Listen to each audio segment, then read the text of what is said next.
Buenos días, profesor Norberto, profesor Diógenes y profesor Argenis. A continuación, les voy a exponer sobre mi trabajo de investigación, el cual tiene por nombre el efecto de la fertilización en forma de drench en plántulas del cultivo de lechuga, la tuca sativa, variedad criolla, en condiciones umbráculos en el sector de Barrio Sucre, municipio San Cristóbal, estado Táchira, el cual es un requisito para optar por el título de ingeniero agrónomo. Como primer punto, tenemos la introducción. El cultivo de lechuga está considerado como uno de los más importantes dentro del grupo de las hortalizas, pues es consumida por la gran mayoría de la población y por los múltiples usos que se le da en el área de la gastronomía. En Venezuela, para el cultivo de lechuga se emplea como primera fase la fase de semillero para la obtención de plántulas, para lo cual se utilizan dos sistemas. El primero de ellos se trata del uso de semilleros a nivel del suelo. Este inicia con la preparación del cantero, usando herramientas manuales como escardillas, rastrillos, entre otros, finalizando con la siembra y demás labores agronómicas. El segundo sistema es el que hace referencia a la siembra a nivel de bandejas plásticas, con alvéolos adecuados para las mismas, empleando un sustrato de tipo orgánico inerte denominado turba rubia de origen canadiense, además de realizar las demás labores agronómicas como lo son el riego, el control de plagas, las fertilizaciones, entre otras. No obstante a esto, surgen problemas debido al manejo que se le confiere al inicio y durante el desarrollo del cultivo, dentro de los cuales podemos mencionar algunos como lo son el volcamiento por la elongación excesiva de las plantas, los daños causados por patógenos, presencia de hongos o bacterias a nivel del cuello y la raíz de la planta y por ende la pérdida de vigor, trayendo como consecuencia una baja tasa de sobrevivencia en campo, originando pérdidas económicas de gran relevancia para los productores. Esta investigación abordó el manejo de la nutrición en la etapa de semillero, evaluando diferentes concentraciones aplicadas en forma de drench. De esta manera, pues se espera obtener un óptimo desarrollo y calidad de las plántulas, generando así una estrategia de tipo viable para los productores plantuladores en este cultivo, contribuyendo de alguna manera en el aumento de la producción agrícola a través del manejo apropiado de los nutrientes de las plantas. Como objetivo tenemos el objetivo general. El objetivo general de la investigación esto es evaluar el efecto de la fertilización en drench en etapa de plántulas del cultivo de lechuga, en condiciones umbráculo en el sector de Barrio Sucre, municipio de San Cristóbal.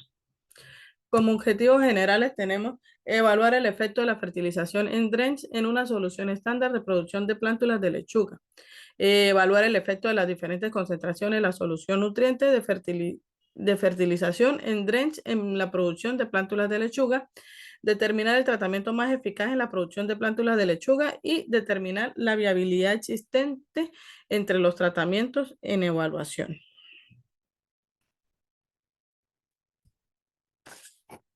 En el contexto internacional se citan algunas investigaciones dentro de las cuales encontramos la siguiente.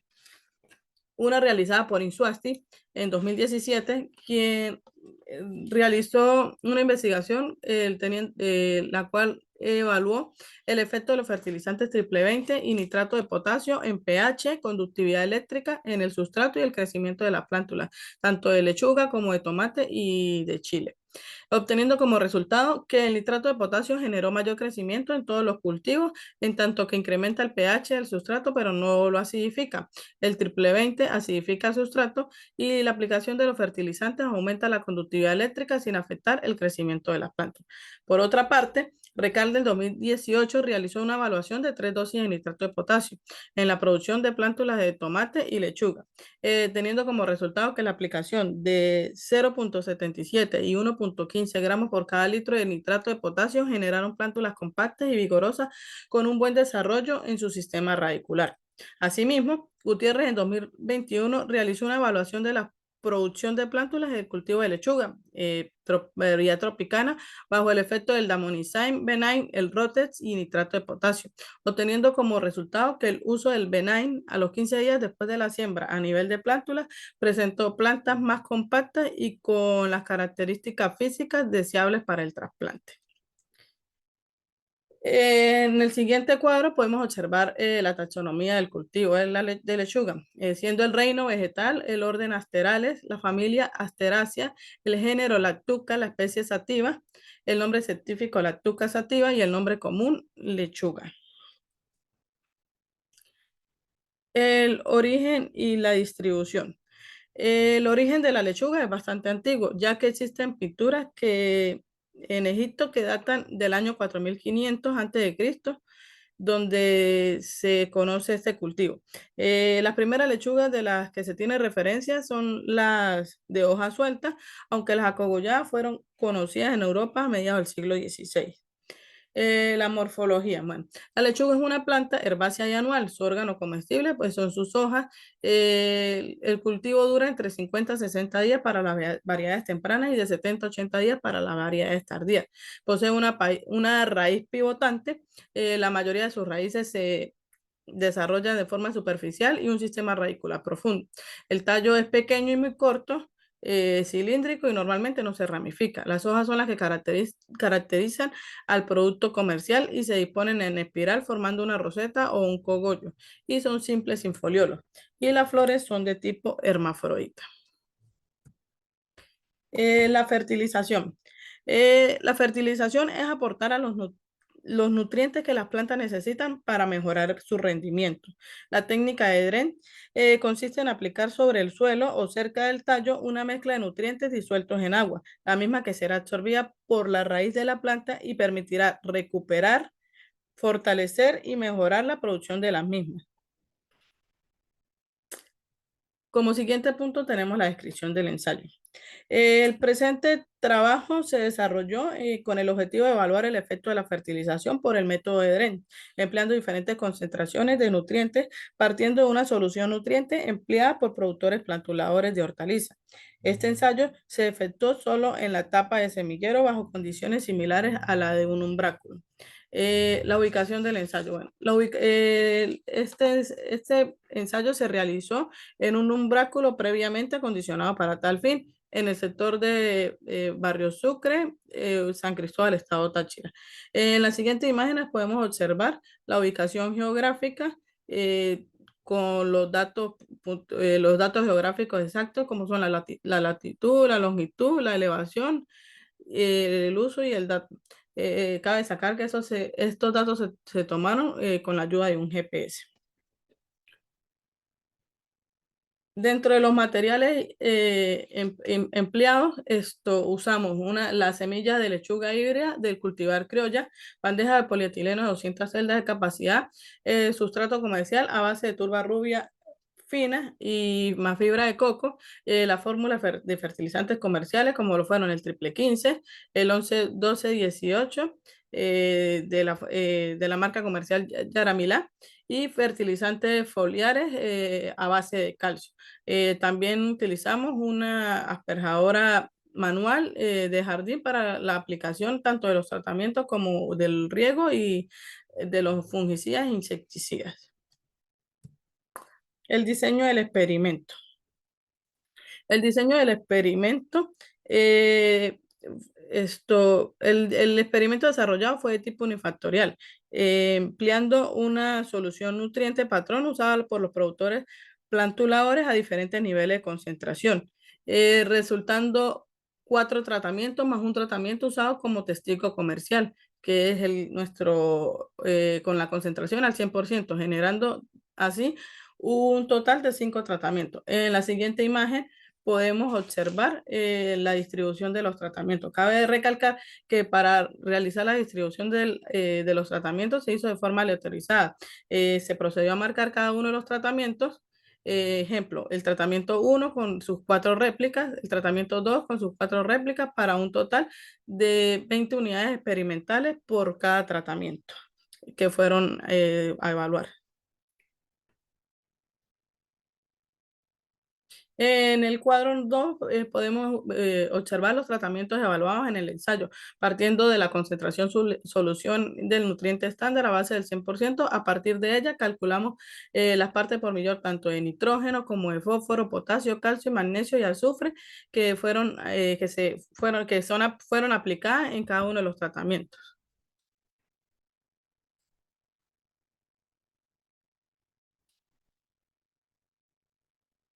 Eh, Durante en el manejo agronómico, pues realizamos una desinfección de las bandejas. La desinfección de las bandejas, bueno, la realizamos con ayuda de un hidrojet. Para de esta forma quitar el exceso de sustrato que pudieron haber quedado de siembras anteriores y le agregamos una mezcla de agua con detergente. Luego la dejamos secar para poder colocar nuestro sustrato. Eh, El semillero, esta etapa se desarrolló bajo condiciones de umbráculo, con el propósito de proveer protección a las plántulas contra las plagas y enfermedades. Se usaron un total de 20 bandejas, las cuales fueron llenadas al 75% de su capacidad, esto con el fin de minimizar la competencia entre las mismas. Y se empleó un sustrato a base de una mezcla preparada con turba rubia fina y fibra de coco. La preparación del sustrato. Eh, para garantizar la calidad fitosanitaria del sustrato, se hizo necesario un tratamiento de desinfección, el cual consistió en, en realizarlo con agua a su punto de ebullición. Se dispuso a colocar agua a punto de ebullición, luego que esta estaba en su punto máximo, el sustrato se colocó en una cesta plástica y se le adicionó una malla de nylon y se agregó el sustrato. Ya, cuando el sustrato estaba allí, se procedió a agregarle el agua y se fue mezclando de forma homogénea para de esta forma garantizar que todo el sustrato se desinfectara. Luego se dejó que ocurriera el enfriamiento hasta temperatura ambiente. Cabe recalcar que el exceso de agua esto fue evacuado por efecto de la gravedad. El llenado de las bandejas. El llenado de las bandejas se realizó de forma manual, colocando una bandeja vacía sobrepuesta para lograr la apertura de los orificios y se procedió a depositar una semilla por cada alvéolo. Luego de haber realizado este proceso, se cubrió con una capa de sustrato todas las semillas y se le adicionó una capa de papel periódico para de esa forma crear condiciones de oscuridad y favorecer el proceso de germinación. En tanto al riego, este proceso se realizó diariamente para cubrir las necesidades hídricas de las plantas. La frecuencia de manejada fue de un día, chequeando la humedad existente en el sustrato, ejerciendo una ligera presión con la mano a nivel de algunos puntos de las bandejas. Este se aplicó con el uso de una asperjadora de jardín, realizando un barrido lateral de manera uniforme por todas las bandejas. Los controles fitosanitarios. Estas labores agronómicas se efectuaron mediante un monitoreo previo a la misma. En este caso no encontramos presencia de plagas, sin embargo se aplicó un insecticida se aplicó un insecticida y un fungicida. Esto con el fin de realizar medidas preventivas en caso de que pudieran aparecer algunas plagas o plagas o enfermedades. Para las plagas realizamos aplicaciones con un insecticida de una cipermetrina con dosis de 0,5 mililitros por cada litro de solución. Y para el caso de las enfermedades como hongos y bacterias a nivel de la raíz y de las hojas, se realizó una aplicación con aplicaciones foliares con un fungicida a base de simoxanilo más mancozeb en dosis de 1 gramo por cada litro de solución. Las fertilizaciones. Bueno, esta labor se efectuó mediante la técnica de drench. En este caso, se manejaron aspersiones foliares para lograr el mojado de la base de las plántulas. Posteriormente, se realizó un riego para lavar el exceso de sales contenidos y de esta forma evitar el quemado en las plántulas. En el siguiente cuadro se pueden observar las dosis de fertilizantes usadas para cada uno de los tratamientos, tanto para la fuente Yaramilé, para la fuente triple 15 de la marca Yaramilá y el 12-11-18, también de Yaramilá, o conocido como Hidrocompe, y también se hicieron aplicaciones de fertilizantes a base de calcio. En este caso fue el Abocol. Para la preparación de las soluciones. Bueno, esta labor se realizó haciendo un pesaje individual de los fertilizantes empleados para cada uno de los tratamientos. Luego se procedió a vertir en un recipiente plástica con una capacidad para 2 litros. Luego de haber realizado este proceso, se añadió agua para aforar a 2 litros y luego se procedió a batir para acelerar el proceso de solubilidad para que se disolviera el fertilizante completamente. Esto se tomó en cuenta la solubilidad en gramos litro de cada una de las fuentes. Esto también se tomó en cuenta la compatibilidad de cada uno y después de la preparación de cada una de las soluciones, se monitoreó tanto el pH como la conductividad eléctrica hasta ajustar estos a los rangos ideales entre el pH que está entre 6.5 a 7 y la conductividad en 2.2. Bueno, las variables evaluadas. Para efectos de la evaluación en general, eh, estas se efectuaron cuando las plantas alcanzaron un promedio mínimo de 2 pares de hojas verdaderas y fueron totalmente o estaban completamente desarrolladas. En cuanto a la edad de las plántulas para las evaluaciones, estas fueron de 25 días para todos los tratamientos. Se seleccionaron 5 plantas por cada réplica, es decir, 20 por unidad experimental. Y esto se seleccionaron de forma aleatorizada, se colocaron en bolsas de papel, estas se introdujeron en una cava y luego fueron llevadas al laboratorio para su posterior estudio.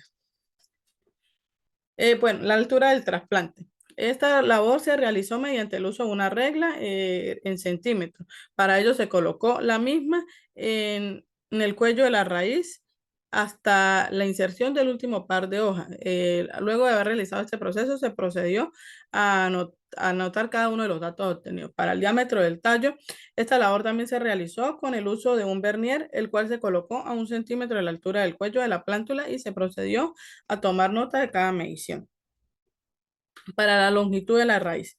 Esta labor se efectuó con una regla, esta se colocó desde el cuello de la raíz, perdón, desde el cuello de la planta hasta el final de la raíz y se tomaron los datos. El volumen radical, bueno, esta labor se realizó mediante la técnica de la inmersión del cilindro graduado. Primeramente se realizó un lavado del sustrato para eliminar el sustrato contenido en el cepellón de las raíces. Luego se sumergió de forma individual cada una de las plantas en el cilindro graduado, aforado a un volumen conocido. Este caso, nuestro volumen conocido fue un total de 40 centímetros, en tanto que el volumen ocupado por la raíz fue el resultado del diferencial del volumen obtenido a nivel del cilindro.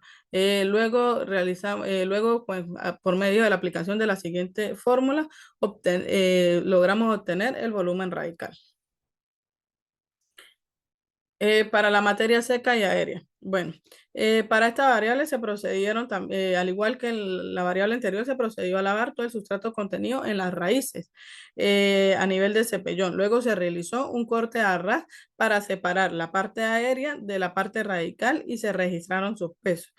Se registraron los pesos, que en este caso serían nuestros pesos frescos, tanto de la bolsa de papel como de la raíz y la parte aérea. Cada una de ellas se colocó cada una de ellas se llevaron a una estufa para someterlas a un proceso de secado a aire forzado a una temperatura de más o menos 70 grados centígrados y se dejó durante 72 horas. Al finalizar este tiempo, se hizo un pesado nuevamente para registrar el peso seco de cada una de las plantas mediante la siguiente fórmula: materia seca iba a ser igual al peso húmedo menos el peso seco entre el peso húmedo por 100. Se realizó el cálculo de la materia seca y el área radical. Para el área foliar, este proceso se realizó mediante la extracción total de las hojas de cada planta. Se colocaron en hojas de papel tipo carta y se realizó un calcado. Las mismas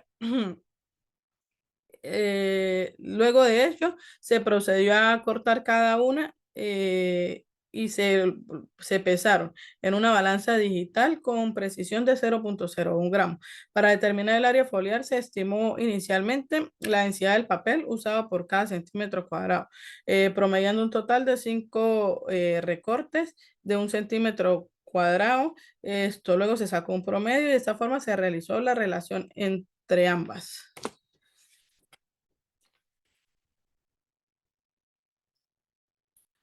Bueno, el estudio de la viabilidad. Para realizar la estimación de los costos, por cada tratamiento se realizó una relación costo-beneficio, donde los beneficios netos pues, son el numerador y los costos de inversión son el denominador. De esta forma se obtuvo el índice de costo-beneficio para saber cuál de los tratamientos fue es el más viable. La discusión de resultados.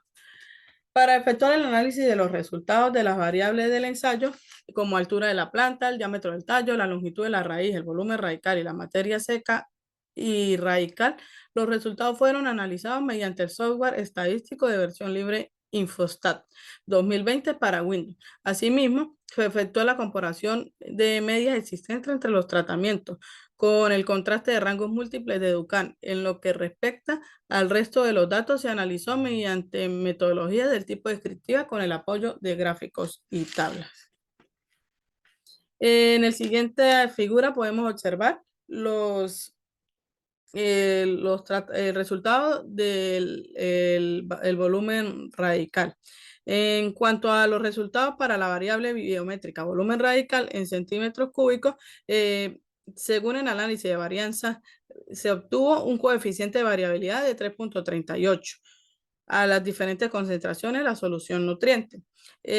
Por lo tanto, podemos decir que al aplicar un 75% de la concentración de la solución nutriente estándar, que fue nuestro tratamiento comercial, se logra obtener resultados similares al contrastarlo o al emplear el 25% de la concentración de la misma.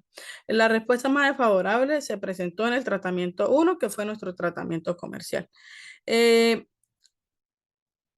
Según Mengel y Kirby para el 2000, ellos dicen que resulta de gran interés agronómico esta variable, motivado que el porcentaje de sobrevivencia en campo durante la fase del trasplante y post-trasplante depende de la abundancia de la misma. Esto significa que son el primer órgano en desarrollarse y son responsables de la absorción de agua y nutrientes. Las raíces de las plantas son dependientes de la intensidad de los nutrientes o la concentración de las mismas en la solución del suelo.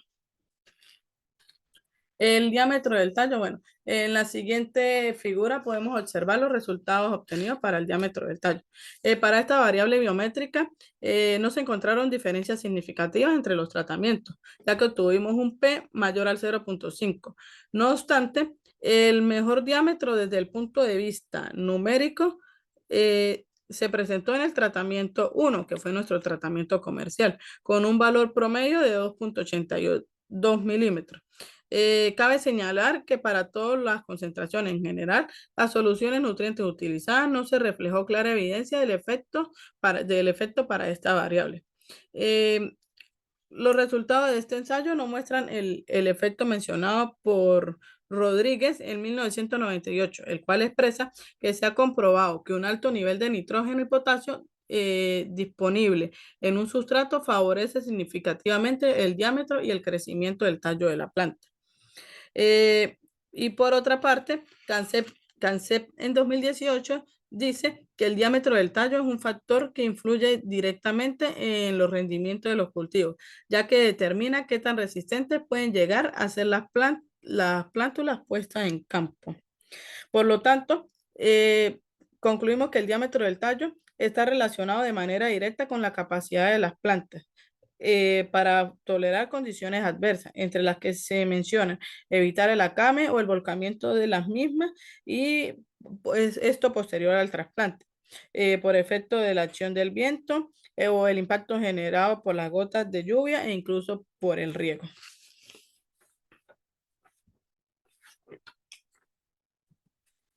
Porcentaje de la materia, el porcentaje de la materia seca de la planta.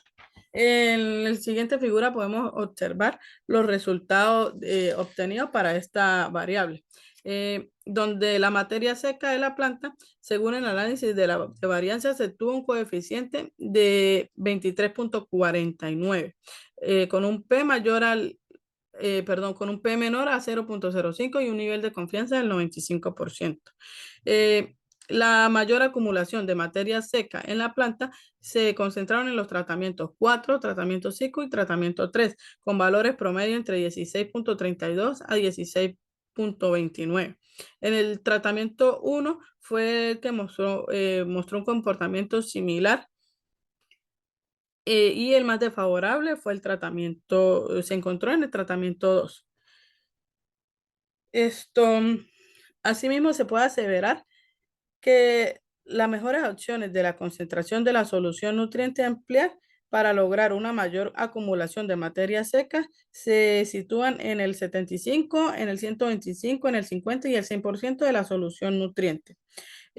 Los resultados de este ensayo no mostraron el mismo efecto a lo expuesto por Guzmán en 2014, quien asevera que un incremento en la conductividad eléctrica en solución nutriente de 2.8 a 3.33 microcien por cada centímetro, respectivamente en un cultivo de lechuga, tiene un efecto promotor en la altura, en el peso foliar, en el peso radicular y en el porcentaje de la materia seca. Al tener una mayor conductividad eléctrica, mayor será la actividad fotosintética de la planta, mayor absorción de minerales y mayor será la actividad antioxidante.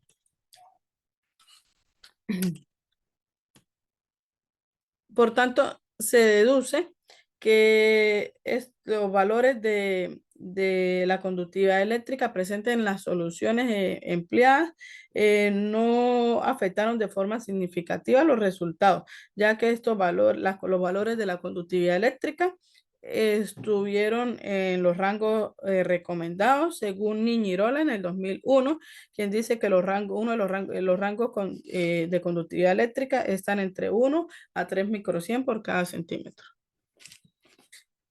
Para la variable porcentaje de la materia seca en la raíz, en el siguiente cuadro podemos observar los resultados obtenidos. En relación a la acumulación de la materia seca a nivel de la raíz, pues no se encontraron diferencias significativas entre los tratamientos, ya que obtuvimos un P mayor al 0.05. Sin embargo, el tratamiento comercial mostró una tendencia similar. Aunque visualmente se observan similar, gráficamente se logra apreciar que el mejor promedio de materia seca en la raíz fue el tratamiento T5. Por lo tanto, se puede decir que el uso de mayores y menores concentraciones en base a la solución de nutrientes estándar no generó incrementos significativos en la materia seca a la raíz. En las plántulas de lechuga, bajo estas condiciones, bajo las condiciones realizadas en este ensayo. Esto se dio motivado a que la relación nitrógeno-potasio a nivel de todos los tratamientos se sitúa alrededor entre 1 y 1.3. En cuanto al porcentaje en la materia seca, bueno, en la siguiente figura podemos observar los resultados obtenidos. Para el caso de esta variable biométrica, la materia seca aérea en las plántulas, según el análisis de varianza, se obtuvo el coeficiente de viabilidad de 22.33 a las diferentes concentraciones de solución estándar, lo cual nos indica la existencia de diferencia estadística con un valor P menor al 0.05 y un nivel de confianza del 95%. La mejor respuesta fue el tratamiento 4, que corresponde al 75% de la solución nutriente estándar. El tratamiento 1 y el resto de los tratamientos no mostraron respuestas más desfavorables. Los resultados evidencian un posible efecto sinérgico entre las concentraciones de los micronutrientes en cuanto al nitrógeno y a la cantidad de nitrógeno y potasio aplicado. Sin embargo, IMAS expresa que el potasio es vital para el crecimiento, ya que aumenta el rendimiento y la calidad de los cultivos, favorece la fotosíntesis, promueve el almacenamiento de los carbohidratos. En cuanto a la longitud de la raíz, en lo referente al efecto de la fertilización en forma de dren sobre la longitud de la raíz, no se encontraron diferencias significativas entre los tratamientos, en tanto que las diferentes soluciones nutrientes aplicadas generaron un efecto similar desde el punto de vista gráfico. Podemos señalar solo diferencias de tipo numérica para el caso del tratamiento 3, el cual presentó una longitud de la raíz de 5,45 centímetros.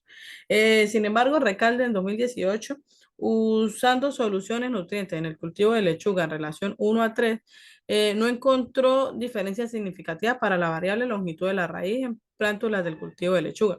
Al efectuar la comparación entre los resultados del ensayo y los obtenidos por el autor antes señalado, en ambos casos no coincide a los puestos por la arriba en el 2003, el cual atribuye que a la mayor cantidad de potasio disponible para dichos tratamientos, este fortalece la pared, las estructuras, los componentes celulares y por ende los tejidos de las raíces, desarrollándolas y multiplicándolas. En cuanto a la variable altura de la planta, eh, en la siguiente gráfica podemos observar los resultados obtenidos.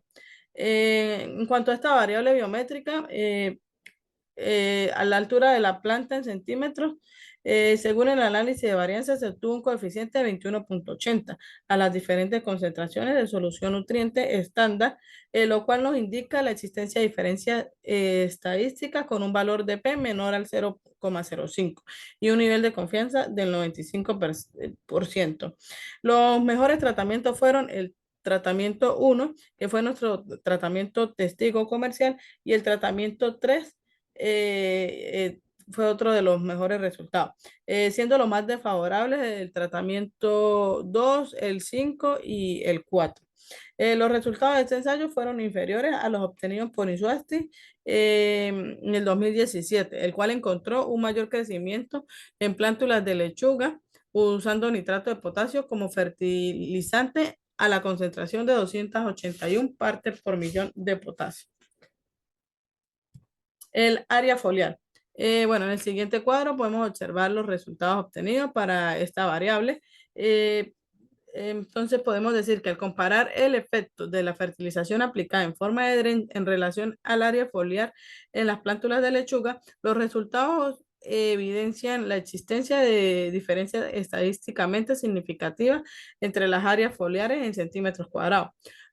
Con un P menor al 0,05, se pueden observar que los mejores tratamientos fueron el T4, el T5 y el T3, los cuales corresponden al 75, al 125 y al 50% de la concentración de las soluciones nutrientes estándar. El tratamiento 1 reportó el valor de más bajo de área foliar. En este orden de ideas, pues se observa que cuando se aplican dosis superiores al 50% de la concentración de la solución nutriente estándar, no se refleja un incremento considerable para la variable área foliar. Por lo tanto, se considera que el elemento que más influyó en, en el incremento del área en el área foliar fue el nitrógeno, en tanto que las dosis superiores a las 975 partes por millón para este elemento y 1275 partes por millón en fósforo no ofrecen respuestas favorables. Eh, no obstante, pues Barceló en el 2001 asevera que el mayor crecimiento del área foliar de las plantas se debe al mayor contenido de nutrientes, como lo son los iones minerales. Esto es muy importante porque es un factor que determina las diferencias en los rendimientos según Rojas, 1993. En la viabilidad de los tratamientos. En el siguiente cuadro podemos observar los costos de producción por bandeja y por plántula. Están separados cada una de las fuentes y los tratamientos, del tratamiento 1 al tratamiento 5. En el siguiente cuadro podemos observar la relación costo-beneficio en las plántulas en cada tratamiento. Tenemos la fórmula utilizada, la cantidad de bandejas, el precio del sustrato y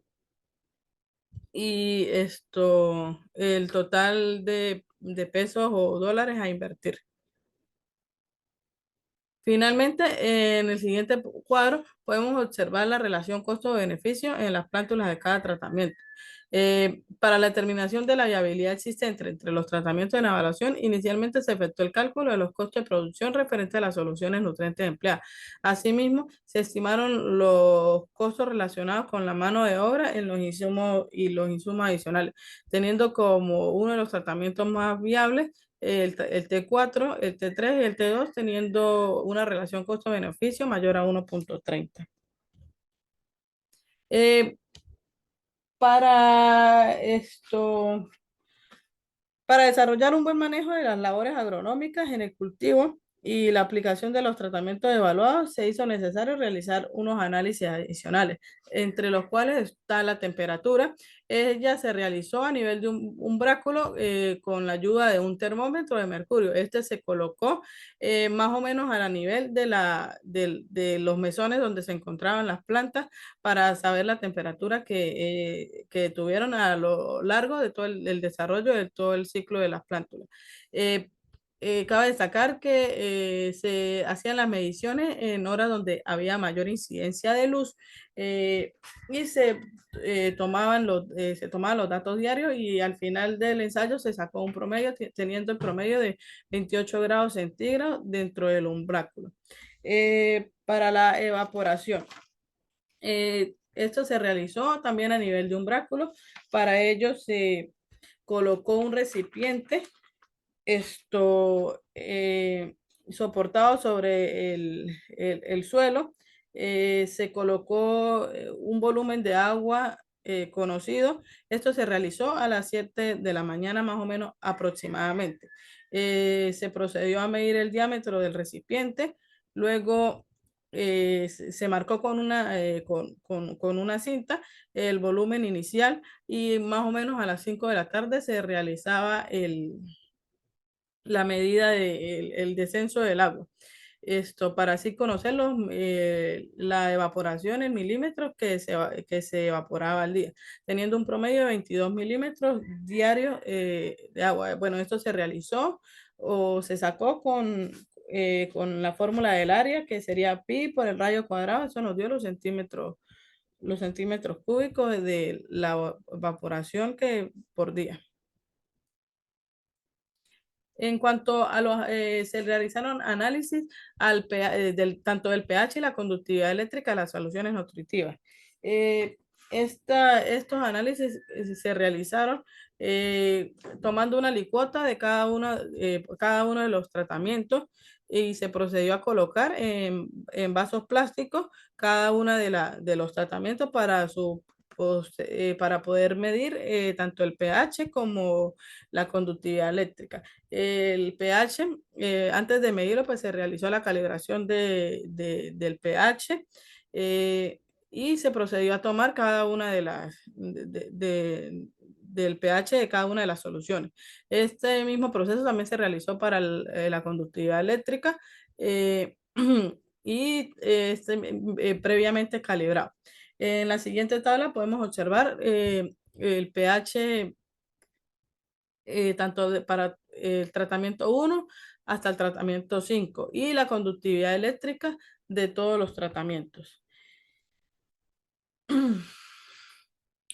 Teniendo como resultado que los resultados arrojados por la conductividad eléctrica registraron valores altos ya que fueron de 3,5 microsien por cada centímetro, en cada, excepto en el tratamiento T4, cuyo valor fue de 9,1. Esto quiere decir que al aplicar un riesgo adicional al DREN se disminuye considerablemente las concentraciones de sales y por ende el valor de la conductividad eléctrica. Y en cuanto al pH, pues se logró observar que el pH estuvo dentro de los rangos ideales en las soluciones hidropónicas, ya que se encontraron entre 5,5 y 6,5.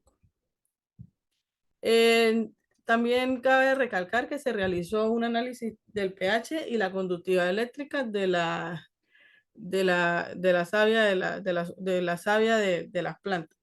Esto, bueno, cuando las plantas estuvieron en en el laboratorio, se realizó un lavado de dicha para extraer el sustrato y se procedió a separar las hojas. Luego de haberlas separado, se introducieron en gasa y se colocó en un mortero para poder hacer el maceramiento de ella y de esta forma extraer la savia. Luego de obtener esa savia, el extracto peciolar, se introdujeron en vasos de vidrio y se marcaron. Allí se procedió con la ayuda de un pHímetro y bueno, con la ayuda del pHímetro calculamos el pH y con la ayuda de un refractómetro calculamos los grados Brix. Esto cabe destacar que este análisis pues pocas veces se considera a la hora de tomar decisiones. Una de las razones es el desconocimiento que se tiene. Pues sin embargo, este nos ayuda a corregir el equilibrio necesario, comprobando las concentraciones de los nutrientes y su relación entre sí. Esto,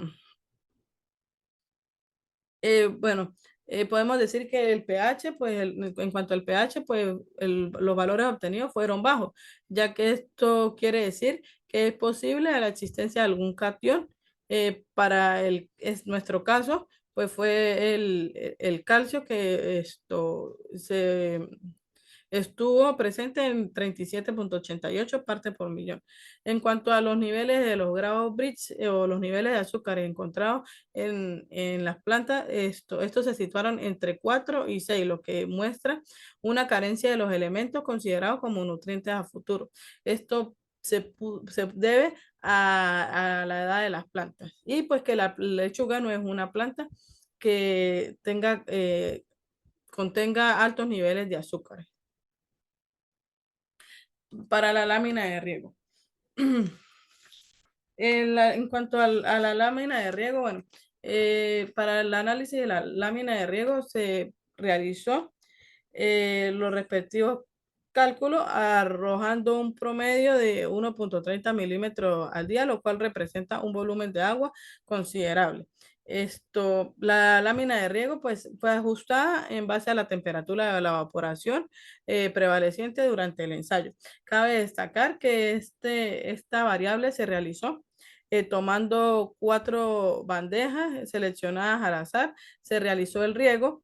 Luego se dejó pasar unos 20 minutos para que la humedad en las plantas se estabilizara y se procedió a pesar siendo el peso inicial antes del riego, el peso final de la bandeja después del riego, obteniendo la cantidad de agua o la lámina de riego manejada durante el ensayo. Esto, el riego se realizó 2 veces al día. Se hizo con la finalidad de evitar el estrés hídrico en las plantas. Por lo tanto, si la lámina de riego fue de 1,30 milímetros, lo multiplicamos por 2, lo que quiere decir que la lámina de riego aplicada fueron de 2,60 milímetros de agua diaria. En cuanto a la lámina de Drench, para la lámina de Drench se hizo la evaluación prácticamente similar a la lámina del riego. Luego de haber aplicado el riego, se procedió a realizar la aplicación de los nutrientes. Se dejó estabilizar la humedad, luego se aplicó un riego superficial, se volvió a dejar que ocurriera la estabilidad para proceder a pesar. Luego con el diferencial sacamos la lámina aplicada de soluciones nutritivas en milímetros. Esto, el valor arrojado fue de 1,82 milímetros. Esto expresa un volumen de solución considerable, ya que al momento de aplicar el drench, la bandeja pues se encontraban saturadas a su máxima capacidad. Esto, eh, bueno, como conclusiones tenemos que a nivel de todos los tratamientos en evaluación, el tiempo o momento óptimo del trasplante ocurrió al transcurrir los 25 días después de la germinación. Todos los tratamientos mostraron un comportamiento similar en las variables longitud de la raíz y diámetro del tallo de la planta. Los tratamientos que mostraron el mejor efecto en la variable volumen radical fueron T4, el tratamiento 5, el T3 y el T2. Los tratamientos que mostraron el mejor efecto en la variable altura de la planta fueron el T1, el T3 en un total de 25 días después de la germinación. El tratamiento que arrojó el mayor índice de área foliar fue el T4, el T5, el T3, generando plántulas de excelente aspecto y vigor. La mayor acumulación de materia seca en las plántulas se obtuvo en los tratamientos T4, T5, T3 y T1, generando así plántulas con mejor porte y vigor. El mejor tratamiento en cuanto a la acumulación de materia seca aérea fue el T4, obteniendo las plántulas con mayor biomasa aérea. Todos los tratamientos no mostraron diferencias significativas en cuanto a la variable de la materia seca a nivel de la raíz. Y los tratamientos T2, T3 y T4 mostraron la mejor relación costo-beneficio con un índice de 1 mayor al 1,30. Esto significa que son los más viables para ser aplicados por los productores plantuladores en la producción de plántulas de cultivo de lechuga. Finalmente, podemos dar como recomendaciones que se recomienda el uso de la solución nutriente del tratamiento T4 para la producción de plántulas de lechuga, ya que permite obtener plántulas con mejor porte, mejor vigor y de adecuada calidad fitosanitaria. Se recomienda a nivel de la producción de plántulas comerciales en el cultivo de lechuga los tratamientos T4 y T3, ya que permiten obtener la mejor relación costo-beneficio. Se recomienda el uso de la técnica de fertilización en drench con una frecuencia de 2 aplicaciones durante cada semana, como estrategia para el buen manejo de la nutrición en plántula, bajo la técnica de semilleros en bandeja, bajo el cultivo de lechuga en condiciones de umbráculo. Y para futuras investigaciones o estudios se recomienda evaluar el efecto de otras soluciones nutrientes en plántulas que incluyan el uso de bioestimulantes, ya que estos ejercen efectos considerables en las mismas. Eh, Sin más que hacer referencia, concluyo con un mensaje el cual dice, no importa la lentitud con la que avances, siempre y cuando no te detengas. Muchísimas gracias por su atención.